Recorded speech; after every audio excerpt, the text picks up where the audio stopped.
Hello! Aujourd'hui j'avais envie de casser un petit peu le mythe du gâteau au chocolat hyper calorique et donc je vais vous proposer une version à la fois protéinée, peu calorique et surtout sans gluten si jamais vous avez des intolérants au gluten. Donc je me suis basée sur une recette que j'ai trouvée sur Instagram mais que j'ai customisée aussi pour le Thermomix TM7. Alors première étape, la plus originale, c'est que je vais mettre dans le bol du Thermomix 250 g de haricots rouges. C'est évidemment un petit peu particulier, mais si je vous la partage, vous savez bien parce que je l'ai testée et qu'elle est approuvée. Ensuite, je vais mettre 2 œufs.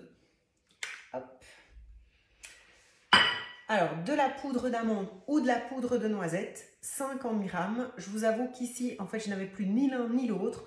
Donc, j'ai pris mes amandes blanches et mes noisettes que j'ai pulvérisées au Thermomix. Et pour une fois, j'ai utilisé la fonction turbo. Elle va méga bien.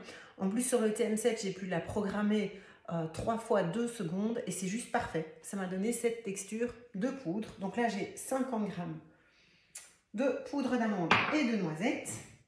Je vais mettre une toute petite, je vais mettre la balance pour être sûre, parce qu'ici, je n'ai pas pré-pesé.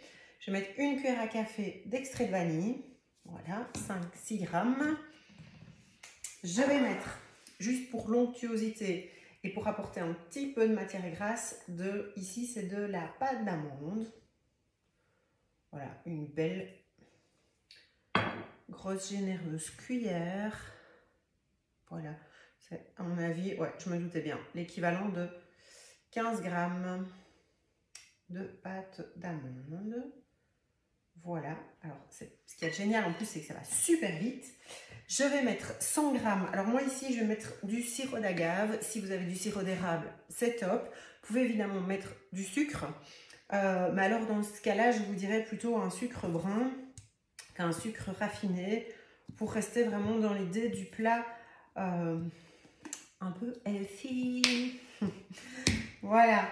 Alors, c'est pas fini puisqu'en fait, ce qu'on fait, c'est un gâteau au chocolat. Donc, je vais mettre maintenant 40 g de cacao. Bon, après, moi, je dis toujours, et j'insiste vraiment là-dessus, des produits de qualité. Donc, ici, je suis avec le cacao de chez Valrhona. Voilà. Je vais mettre 30 g parce que je pense que c'est... Ouais, 30 g, c'est nickel. Voilà. Comme ça, impeccable. Et maintenant, je vais mélanger mixer en fait pendant 30 secondes. Hop, vitesse 5 dans un premier temps. Et puis, on va voir ce que ça donne. Voilà, alors on découvre ensemble. Et vous voyez, tout de suite, on a complètement oublié qu'on travaillait avec des haricots rouges. On a vraiment une texture de gâteau au chocolat. Ce que je vais faire, c'est que je vais la remettre 10 secondes, vitesse 6. Je vais d'abord abaisser ce que j'ai sur les parois de mon Thermomix. Je vais juste la remettre donc 10 secondes, vitesse 6 pour éviter d'avoir une texture trop granuleuse et vraiment avoir quelque chose de lisse. J'ai déjà quelque chose de très bien, je vous avoue, mais j'aimerais vraiment une texture bien lisse.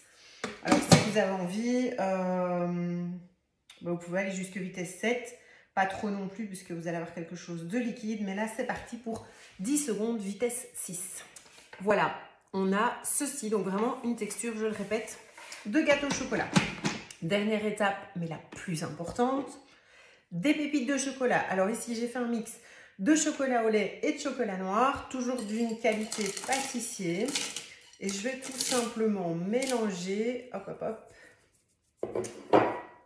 10 secondes en sens inverse. Donc ça, c'est pour éviter qu'on ne hache de nouveau le chocolat. Donc vitesse 2,5, 2 secondes, 10 secondes. Voilà, vraiment juste pour mélanger. Voilà, donc je vais maintenant verser la préparation. Donc vous voyez, en tenant la poignée de mon bol du Thermomix de manière ergonomique. Voilà, je verse la pâte dans le moule. Alors ici, j'ai choisi le moule de chez Guy de Marle qui va me permettre de découper des parts en fait. C'est un moule très très connu de cette marque et ça va me permettre, une fois que mon brownies, cookie, je ne sais pas trop comment il faut l'appeler, sera cuit, de le couper en petites portions pour notamment les collations de la semaine. s'il tient jusque là. Voilà, donc j'ai transvasé toute la pâte dans le moule. Je peux vous dire, pour avoir fait ce que j'appelle le test de la spatule, que c'est une petite dinguerie. On ne sent évidemment absolument pas les haricots rouges. Je vais maintenant le customiser un tout petit peu, c'est-à-dire que je vais venir ajouter quelques noix de pécan pour la gourmandise. Voilà, tout simplement. Pour ceux qui aiment, si vous n'aimez pas, évidemment, vous n'en ajoutez pas. Voilà. Ça met un petit peu de déco, voilà. Ça vient aussi rajouter des oméga 3 et tout ce qu'on veut, Voilà, je trouve qu'il y en a assez. Et ça, c'est la Cathy Touch. Quelques pépites de chocolat, donc toujours des petits valrona. Donc là, c'est du chocolat, des pépites de chocolat au lait. Je viens juste parsemer.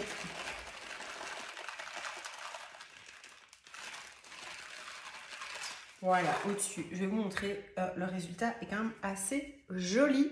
Ça donne vachement envie. Donc maintenant, c'est parti. Je l'enfourne 30 minutes à 180 degrés. Le résultat après 30 minutes de cuisson. Je vais attendre qu'il refroidisse avant de goûter. Mais ça m'a l'air d'être une belle réussite. En tout cas, visuellement, c'est top. Alors, on va le découper ensemble. Bon, il a vraiment une belle allure. Je vais vous montrer tout de suite. Regardez-moi ça. On voit vraiment pas la différence. Je goûte.